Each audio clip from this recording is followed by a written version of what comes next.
Tá saindo um livro aí chamado Liderança de Alta Performance, Guia Prático para se tornar um líder inspirador. Eu particularmente gosto muito desse tipo de livro e a gente está recebendo aqui o autor desse livro. Ele é escritor, professor universitário, Carlos Ernesto. Conversa com a gente a partir de agora. Carlos, bom dia, bem-vindo à Band News.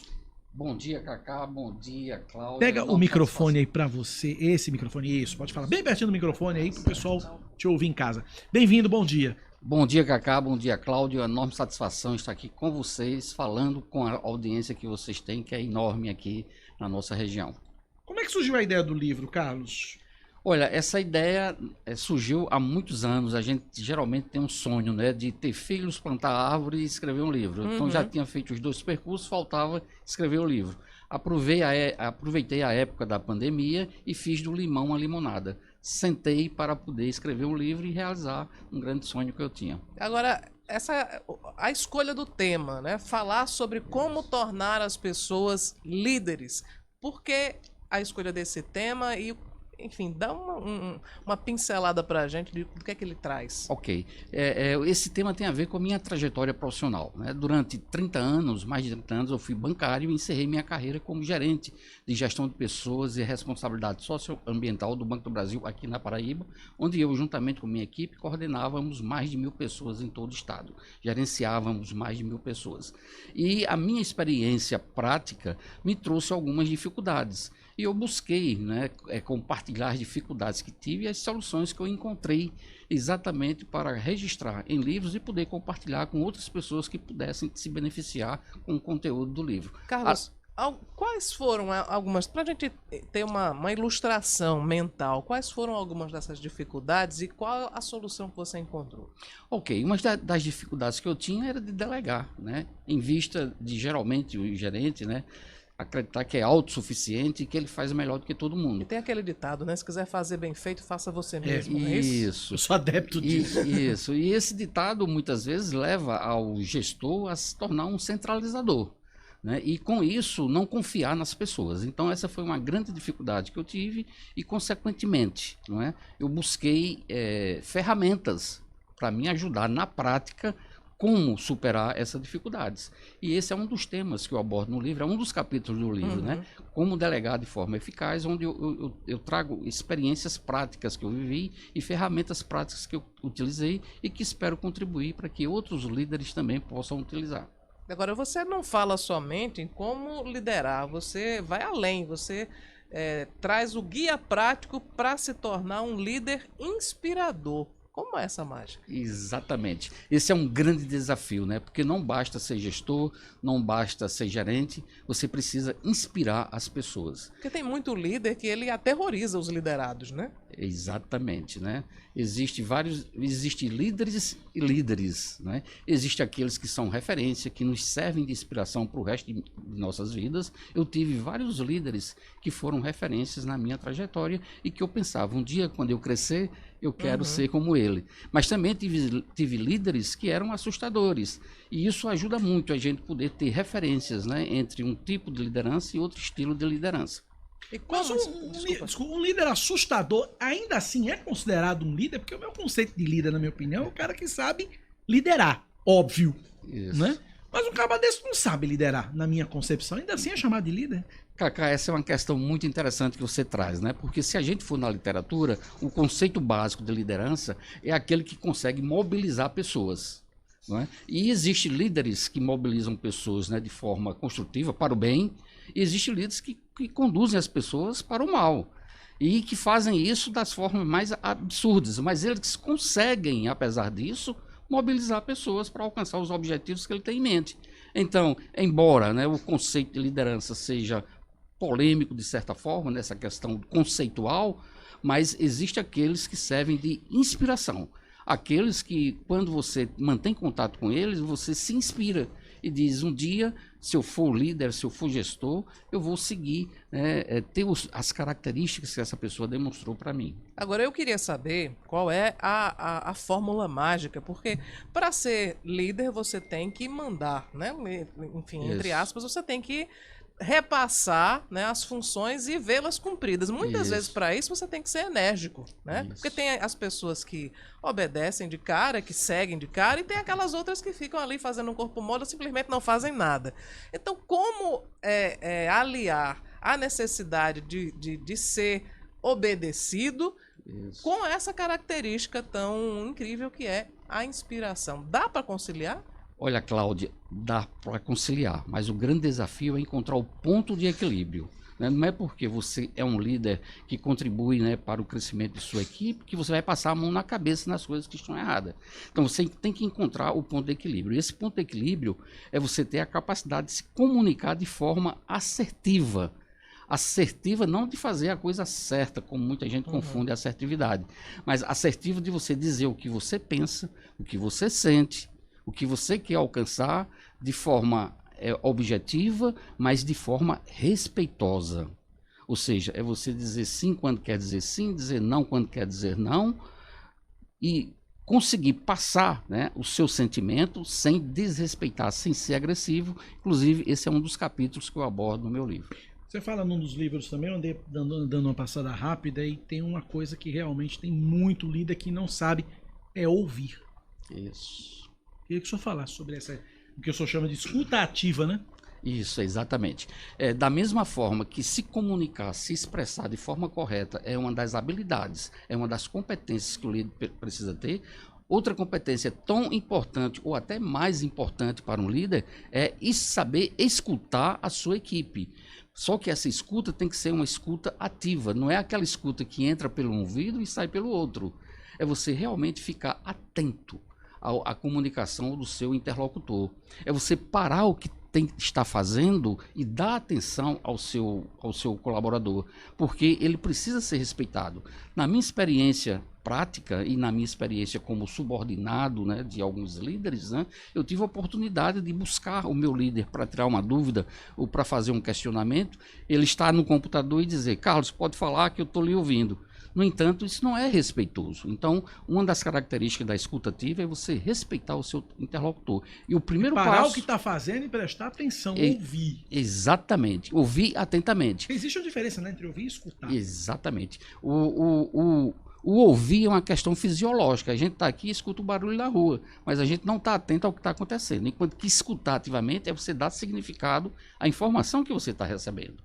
E para fazer isso, existem técnicas, né, para você escutar ativamente, porque é um exercício. Você precisa se disciplinar, estar aqui. Eu estou aqui com a Cláudia, eu estou aqui com o Cacá, e estar aqui com eles, e não com um pensamento no jogo de futebol que vai acontecer mais tarde. Então, ou nos problemas que eu tenho que resolver, ou no boleto que eu tenho que pagar.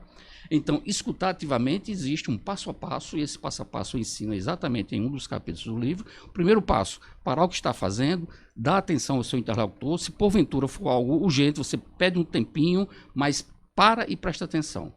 O segundo passo é você entender realmente, buscar entender o que o seu interlocutor está querendo lhe transmitir. E terceiro, você interagir com ele com base no discurso que ele trouxe, porque assim você demonstra que realmente o escutou ativamente.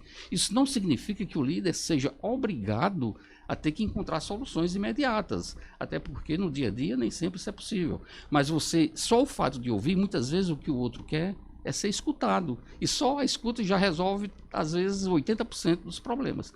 E, consequentemente, aquilo que não pode ser resolvido só com a escuta, você diz: olha, nós vamos tentar encaminhar o seu pleito, vamos analisar o que você está trazendo, e depois nós lhe daremos um retorno quando isso não é possível ser resolvido naquele momento. Quais são as características que são indispensáveis a um líder?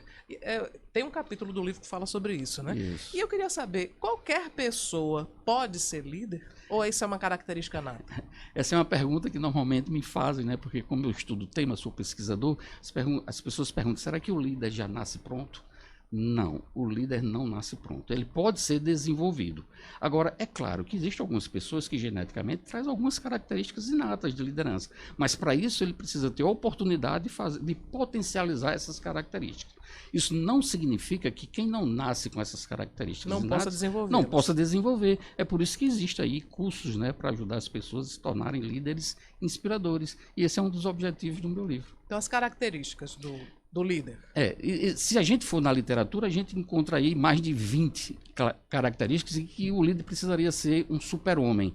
No meu livro, eu resumo em 5 características, porque foi baseado numa pesquisa que eu fiz na época da pandemia, quando as empresas estavam praticamente fechadas e lutando para sobreviver. E eu perguntei aos líderes, o que é que você está fazendo nesse momento para conseguir conviver e superar esse momento difícil que nós estamos vivendo com a pandemia. E eles responderam, recebi mais de 80 respostas e com base nas respostas eu fiz um ranking das 5 características que foram mais registradas, né? Uma delas foi a capacidade de resiliência, né? Que é um nome que está muito na moda.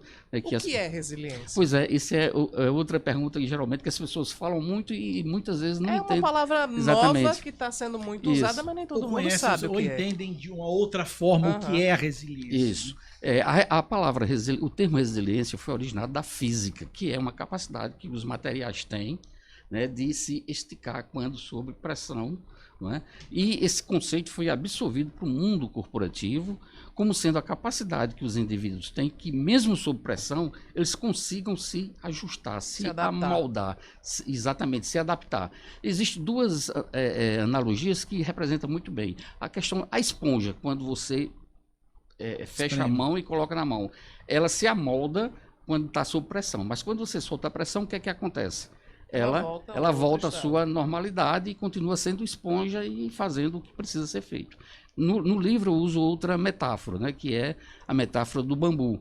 O bambu, quando está frente a uma tempestade, né, ele geralmente não combate, né, a tempestade, a ventania. O bambu, ele enverga, mas não perde as suas raízes. Mantém. Daí o velho ditado: enverga, mas não quebra. Exatamente. E quando a tempestade passa, o que é que acontece? Volta ao seu estado normal. Isso não significa que quando ele está envergado, ele deixou de ser bambu. Ele continua sendo bambu, tendo a sua essência de bambu, mantendo os seus valores. Quando a tempestade passa, volta à sua normalidade e passa a ter a performance que sempre teve em condições normais de temperatura e pressão. Um ouvinte aqui me pergunta o seguinte: os líderes que se trancam em salas são líderes eficientes? É uma pergunta também interessante, porque acabou, né, aquele conceito de que o líder tinha que ficar no último andar do prédio dentro de uma chave para demonstrar que era poderoso e de difícil acesso. Hoje em dia, as grandes corporações já faz tempo, né, já tomaram conta que o líder tem que manter contato com o chão de fábrica, né? Ele tem que estar junto de sua equipe, ele tem que saber quais são as dificuldades, né, que o seu colaborador, por mais humilde que seja, tem, para que ele possa, inclusive, se colocar no lugar do seu colaborador e, consequentemente, poder tomar decisões que sejam estratégicas para beneficiar não apenas o colaborador, mas a empresa, né, em consequência. Inclusive, tempos atrás, o Fantástico passava, né, uma reportagem, uma matéria que os líderes assumiam cargos operacionais, sim. Né, sem que ninguém soubesse. Chefe secreto, parece. Exatamente, era algo desse tipo, e para que eles pudessem sentir na pele as dificuldades, né, que era estar lá fazendo aqueles trabalhos operacionais que muitas vezes, se ele estiver trancado dentro de uma sala, ele não vai conseguir perceber. E muitas vezes encontravam trabalhadores que excediam as atribuições, que tinham uma devoção pelo trabalho e tal, que eles jamais teriam a oportunidade de encontrar se não tivesse naquela situação. Só agradecer ao ouvinte Oscar aqui que mandou a pergunta. Pois não. Foi exatamente a pergunta, porque ele não tinha mandado o nome, agora eu estou fazendo o registro. Ok, aqui. Ótima pergunta. Agradeço, Oscar. Carlos, tem outro tema que também, nós falamos sobre resiliência, tem outra expressão que tem sido muito usada, nem todo mundo sabe o que significa, o que é inteligência emocional. Exatamente, esse também é um dos temas que eu abordo num dos capítulos do livro, né? Há muito tempo, né, os pesquisadores que estudam a inteligência, que era mais relacionada à questão da memória, do raciocínio lógico, né, se deram conta que esse conceito objetivo de inteligência, o QI, o famoso QI, não atendia a todas as peculiaridades do que é ser inteligente. Se deu conta que existiam outros tipos de inteligência, né? E um dos autores, né, famoso, o Gardner, né, fala em mais de 7 tipos de inteligência. Fala em inteligência espacial, inteligência de comunicação, vários tipos de inteligência. E o Daniel Goleman ampliou esse conceito, definindo o que seria inteligência emocional, que a inteligência não é só a questão cognitiva, mas também passa pelo o sentimento. E essa questão de passar pelo sentimento tem 2 pilares que são fundamentais. É a relação do indivíduo com ele mesmo, onde ele tem que se conhecer, ele tem que saber quais são as suas características, seus potenciais, seus pontos de aprimoramento. E esse é o primeiro pilar da inteligência emocional, você conhecer a si mesmo, né? E o segundo pilar é a relação do indivíduo com o outro, porque à medida que você se conhece, fica mais fácil também de você se conhecer o outro, se colocar no lugar do outro e, consequentemente, lidar nas suas relações de forma mais inteligente, não apenas cognitivamente, mas também emocionalmente. Carlos Ernesto, escritor, professor universitário, lançando o livro Liderança de Alta Performance, guia prático para se tornar um líder inspirador. Os ouvintes já estão perguntando aqui onde é que encontra esse livro, professor. Olha, esse livro está em todas as... E o lançamento é hoje, né? O lançamento é hoje na Fundação Casa de José Américo, às 19h30. Aproveito para convidar, né, o seu público, o público de vocês, exatamente, para estarem presentes. Será uma enorme satisfação recebê-los. E você pode encontrar tanto nas plataformas de marketplace, todas as plataformas, né? Amazon, Submarino, Magazine, enfim, né? E, consequentemente, também, hoje no lançamento, estarei levando alguns exemplares, né, para quem quiser receber autografado. No final do lançamento, eu poderei ter a satisfação de dar o autógrafo para quem estiver presente. Chega aqui uma última pergunta, vou prestigiar o ouvinte aqui. Pois o Poliano, ele pergunta o seguinte: o mérito do líder é quando ele forma outro? Exatamente. Eu até digo que é uma das missões do líder, é formar novos líderes. Então, aquele que exerce cargo de gestão, de liderança, tem que colocar na sua pauta diária: eu preciso dar a minha contribuição hoje para estar formando essa pessoa que está hoje trabalhando comigo para que ele se torne um novo líder. Então, eu considero isso como uma das principais missões de quem exerce cargo de liderança. Carlos Ernesto, Liderança de Alta Performance, guia prático para se tornar um líder inspirador. Lançamento hoje, 19h30, Fundação Casa de José Américo, no Cabo Branco. Pois não, Cláudia? Queria mandar um abraço para o nosso amigo Wendel Rodrigues, que está acompanhando a gente aqui pela live no YouTube.